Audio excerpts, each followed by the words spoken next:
Ini hadis yang ke-23. Al-birru wal itsm, kebajikan dan dosa. Tajuk. An Nawas ibn Sam'an radhiyallahu anhu 'an Nabi sallallahu alaihi wasallam qala al-birru husnul khuluq wal itsmu ma haka fi nafsik wa karihta an yattali 'alayhi an-nas. Rawahu Muslim. Wa 'an Wabisah bin Ma'bad radhiyallahu anhu qala أتيت رسول الله صلى الله عليه وسلم فقال جئت تسأل عن البر قلت نعم قال استفت قلبك البر ما اطمأنت إليه النفس واطمأن إليه القلب والإثم ما حاك في النفس وتردد في الصدر وإن أفتاك الناس وأفتوك.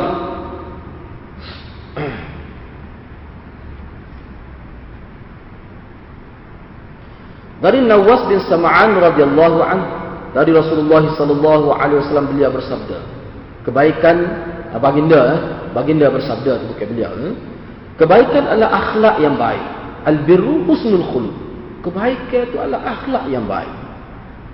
Dan dosa adalah apa yang terasa mengganggu jiwa dan engkau tidak suka jikalau diketahui oleh orang ramai, oleh manusia. Hadis ini riwayat Muslim.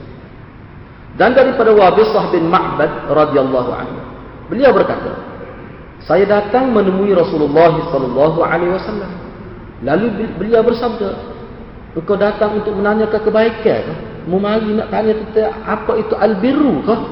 Dia tak ada tanya, Nabi tanya dia dulu. Saya menjawab, ya lah, saya nak tanya hak itulah. Baginda bersabda, mintalah pendapat dari hatimu. Mintalah fatwa, mintalah pendapat dari hatimu. Kalau kamu nak tahu baikmu, tanya hatimu sendiri. Kebaikan adalah apa yang jiwa dan hati tenang kerananya. Dan dosa adalah apa yang terasa mengganggu jiwa dan menimbulkan keraguan.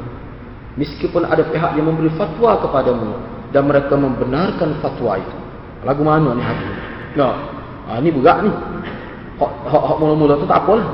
Hak daripada Wabisah itu. Berat nak tanya hati ni. Lagu mana tu? Kalau pakar secara zahir gini, berat pelajar. Sebab tu ulama buat disiplin para apa maksud Nabi sallallahu alaihi wasallam. Tanya fatwa hati kan? Parut nak. Tak ada nak bahaya lah kalau silap faham hadis ni jadi lagu mana. Baik, kita tengoklah hadis ni sejauh pandangan ulama. Bagaimana ulama memahami hadis. Hadis ini menjadi bukti dan tanda. Ni nak ayat hadis ni secara itu dulu. Hadis ini menjadi bukti dan tanda kenabian Nabi Muhammad sallallahu alaihi wasallam.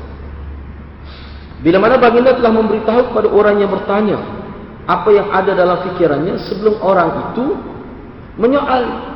Jadi kalau tu mari jumpa dia, tak ada nak tanya lagi. Dia ayat dah mari nak tanya kau tu. Mari nak tanya tu al-birru kau.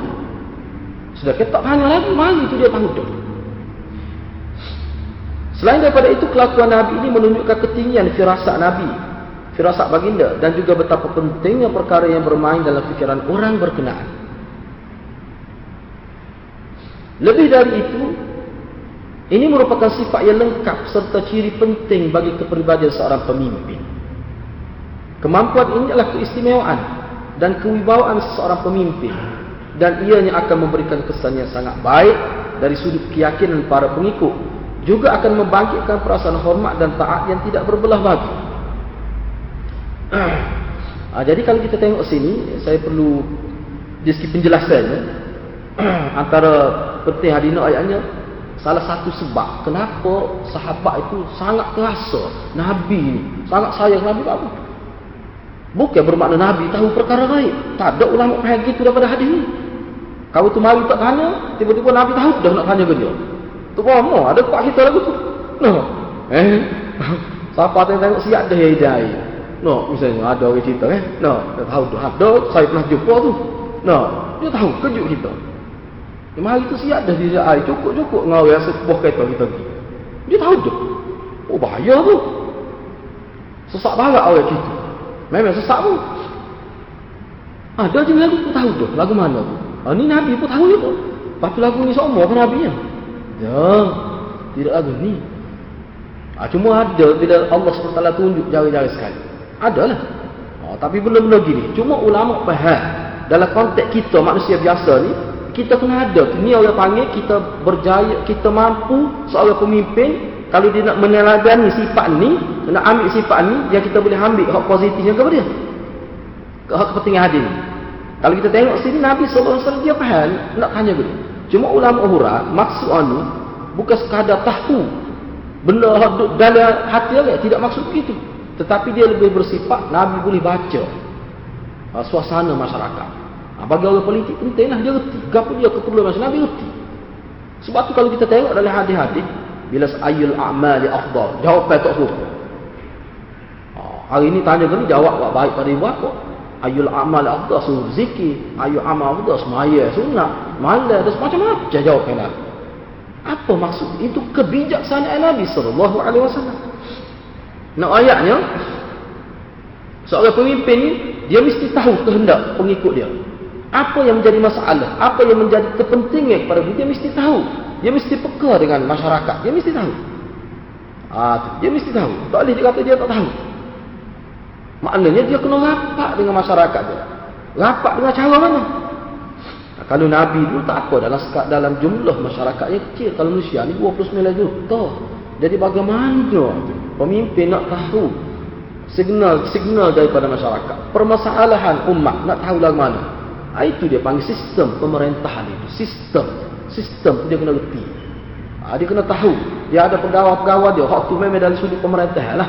Dia kena wajib reti. Dan pemimpin dia wajib tahu tu. Gapo dia kehendak masyarakat. Mana itu dari segi masyarakat. Ni pun mana Nabi dia tahu. Dan jawapan Nabi pun begitu juga. Tanya hati. Ini Nabi nak uji masyarakat dia. Tak apa kita tengok selepasnya.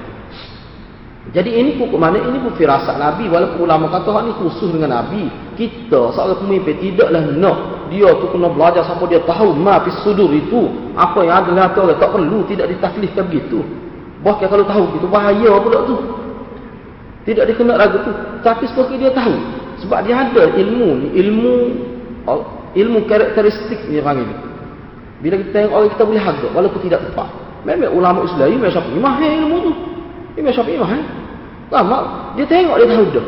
Kau ni masalah kau. Jadi bila dia catch dia tepat kena. Kau tu ayat kau tu sebuti buat kena. Siapa tembok. Kalau kelihatan siapa kena atas motek lah. Sebab apa? Sebab bila dia bicara dengan orang tu kena. Walaupun kau itu tak ayat. Supaya Imam Syafi'i terkena.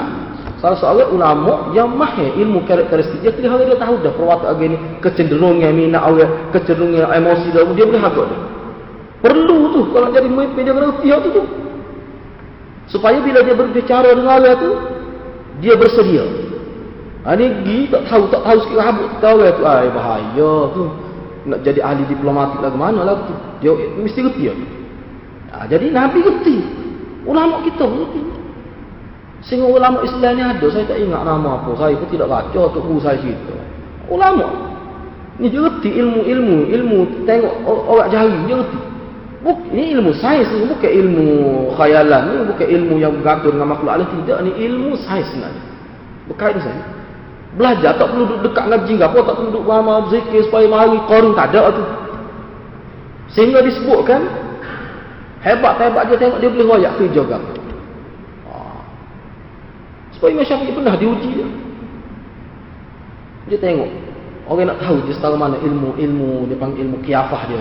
Ilmu qiyafah dia panggil ni. Tengok. Tak silap saya ni Imam Syafi'i. Sebab lama ulama dia ilmu kan. Dia kata awak ni kalau tidak tukar kayu, tukar besi, gitulah lebih baik. Dua pekerjaan. Kedua hal tu. Dia kata betul tu Syekh dia kata. Dulu saya tukar kayu, dulu ni tukar besi. Maknanya dia tulis apa tangan dia tahu. Dia memang ada ulama di bumi India, dia memang hebat. Dalam internet ada, saya tak ingat nama-nama dia. Siapa dia memang hebat, siapa orang putih minta tunjuk. Nak terang, nak uji dia, siapa pergi masuk ke satu penjara. Jadi pesalah-pesalah berat ni tak tunjuk muka Allah tangan. Banyak lama lah Allah tangan. Dia boleh rayak kesalahan kawan itu sosial tepat. Siapa orang kafir pun kagum dengan dia. Itu ilmu kiamat. Ulama kita reti. Tu payah. Payah benar. Tetapi kok mana pun dia ada buku dia, kita boleh. Sebagai contoh, dulu pernah, ini sebagai contoh, saya dengan guru saya lah. Dulu pernah saya naik tuak sini. Dia pun tengok ada tuak. Dia pun kata saya, nah yang ni masa tu dia tengah ajarlah kita sikit mana ilmu karakteristik, tapi dalam tu ilmu kiafah. Nah, dia kata tuak ni naik tu lagu mana, dia hilang tu lagu mana, kena perhati. Lepas tu dia rayak lah. Tu. Kalau hilang tu dengan hidup gani habis putih, dia lagu lain huraya dia. Tapi kalau dia hilang dengan secara normal gitu saja, dia lain huraya dia dalam ilmu kiafah. Kita pun nanti tengok. Saya pun boleh dengan bawah putih. Tak hilang. Kita tengok. Lepas tu lama tu hilang dengan sendiri.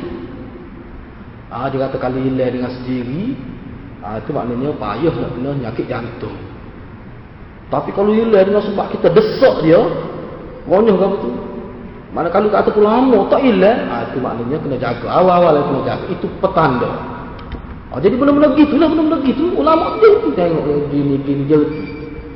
Ada dalam buku tu. Ada dalam buku. Jadi benda-benda gitu bukan muktamad. Tapi bagi seorang, khususnya orang yang kaunseling, nak menceburi bidang kaunseling, dia kena ngerti. Dan Nabi saya sebut tu apa? Kerana berkait dengan hadis ni. Dan Nabi SAW memang dia ngerti benda-benda gitu. Bila orang tanya ayul amal afdal birrul walidain. Bila ulama kaji betul sahabat tu dia ada masalah dengan ibu bapa dia. Nabi tahu. Jadi bila Nabi sebut birrul walidain, dia terasalah kekurangan. Sebab apa? Sebab dia itu masalah, itu penyakit dia. Sebab Nabi ni cakap maknanya sebagai orang yang nak merawat jiwa masyarakat, dia akan jawab berdasar pada penyakit orang. Nak tahu penyakit orang mana kalau dia tidak tahu permasalahan orang, dia perlu tahu. Jadi Nabi ni hebat dalam bidang ni. Jadi ulama kaji apa Nabi jawab birrul walidain, rupanya kau tu ada masalah dengan ibu bapa dia. Jadi bila Nabi jawab gitu juga, dia terima kasih dengan Nabi, dia berasa Nabi hebat. Betul-betul kena atas mati lah kita kata. Ada juga orang tanya, apakah amalan yang Nabi kata semaya Jumaat tepat pada waktu, sebab dia mau jenis pelan lah. Maya dekat-dekat. Jadi bila maya dekat Nabi tu, dia tidak tentera jiwa tu. Duk berasa tu. Jadi gaduh, apa takut dia oleh bel. Kita akak takut itu imam Allah juga. Allahu Akbar, akak takut dia Allah Akbar bel. Dia lagu tu. Jadi belum lagi tu. Jadi hadis ni ayat ni kehebatan Nabi dari sudut seorang pendidik, murabbi itu, murabbi. Hadis ni ulama kata bukan ayat Nabi sebagai pemimpin, tapi hadis ni ayat Nabi sebagai murabbi yang mendidik jiwa manusia. Ni hadis ni nak mendidik jiwa manusia. Jadi bagi orang nak jadi cikgu, jadi ustaz ke apa, dia kena ngaji benar. Belilah buku Al-Ilmun Nafs fi Dhaw'il Quran. Ilmu jiwa dalam perspektif Al-Quran, karya Dr. Yusuf Qardawi itu. Saya itu dia ada bahas.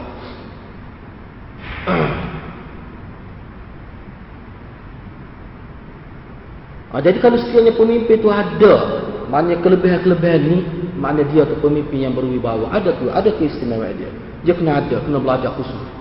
Orang lain yang panggil ilmu karakteristik, maknanya kita boleh tahu kecenderungan manusia itu dengan tengok cara dia berjalan. Sungguh tua kita dulu ada ilmu gini. Ini ilmu dia panggil ilmu warisan. Dia ilmu hasil pada pengalaman hidup dia. Jadi maknanya jangan kita buat sahal lah. Jangan buat sahal. Guru saya itu besar. Kadang-kadang ilmu gini tak pernah jadi fitnah. Kau ingat sekali tu? Dari sulah tu. Macam tu. Kau ingat sekali. Para hakau tujuh yang ngekeng lah. Dari sulah tu. Lengah lebar tu. Ingat sikit dia tu. Tak kau tu kebetulan lagu tu sungguh. Jadi orang besar kau nak nego, nak deal nego dia pun tak jadi. Dia kawan tu jauh habis weh. Kena wing. Jadi fitnah pula jadi kau tak pernah raya. Ilmu-ilmu gini. Kena ingat. Bila mana seseorang ni berkait makna umum hadis ini. Bila mana seseorang tidak tahu tentang hukum sesuatu perkara atau samar tentangnya, walaupun beliau telah berusaha keras untuk menyelesaikan masalah berkenaan, dan beliau telah rujuk kepada ramai orang yang pada pandangannya ada otoriti dalam hal berkenaan, maka dalam situasi ini wajar beliau merujuk kepada keupayaan dirinya secara tulus, merujuk pada keadaan hatinya yang sentiasa beriman dan sentiasa takut pada Allah Subhanahu Wa Taala. Maknanya nak boleh hak Nabi sebut secara ringkas ini, dah minta fatwa hatilah. Kita akan bincang selepas ni hadis daripada Nawas tu. Al-birru husnul khuluq, kita akan bincang selepas ni lah. Jadi maknanya ambil fatwa daripada hati itu setelah berusaha keras nak cari penyelesaian dalam permasalahan itu, tapi tak boleh. Pergi rujuk pada itu pun, maknanya orang bui itu tidak memuaskan hati. Ciri tidak memuaskan apa? Kerana lemahnya dalil. Dia rakyat kita masalah itu dalil tak kuat. Jadi maknanya kita ni tahu juga, walaupun tidak mahir ilmu, tapi tahu juga dalil ni. Kita boleh dengan akal kita boleh faham dalil tak kuat ni. Tiba-tiba tak ada. Nak rujuk tak kata dan situasi itu. Maka kita boleh rujuk pada keupaya diri secara tulus, merujuk pada keadaan hatinya sentiasa beriman dan sentiasa takut pada Allah. Maknanya ulama maksud hati ni bukan hati yang rasa, tetapi hati yang fitrah. Hati yang fitrah, hati yang bersih, hati yang sentiasa beriman dan takut pada Allah. Hati lagu ni. Jadi hak ni tak boleh guna untuk manusia yang ada kepentingan, yang rasuah, yang penipu, yang mencuri. Hati yang tak betul tak boleh guna dia. Tak boleh guna. Ini untuk orang yang baik.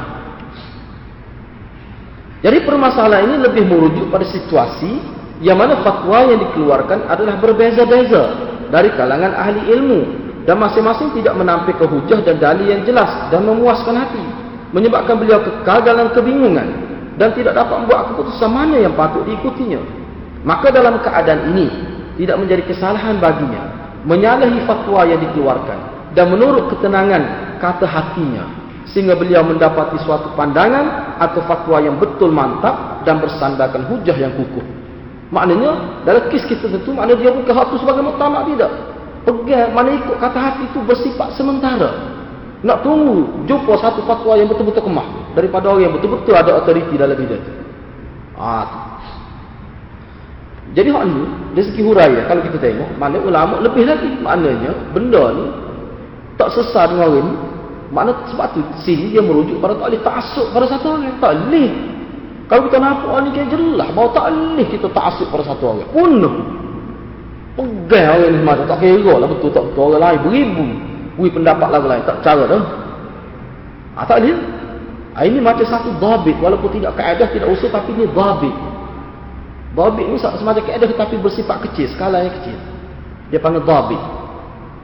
Jadi kena beringatlah. Kalau kita mengaji molek, mengapa tak boleh kita pegang satu dia? Semua seolah dia hujah dalam agama. Dia saja. Tak boleh. Rosak lagu orang lain perang.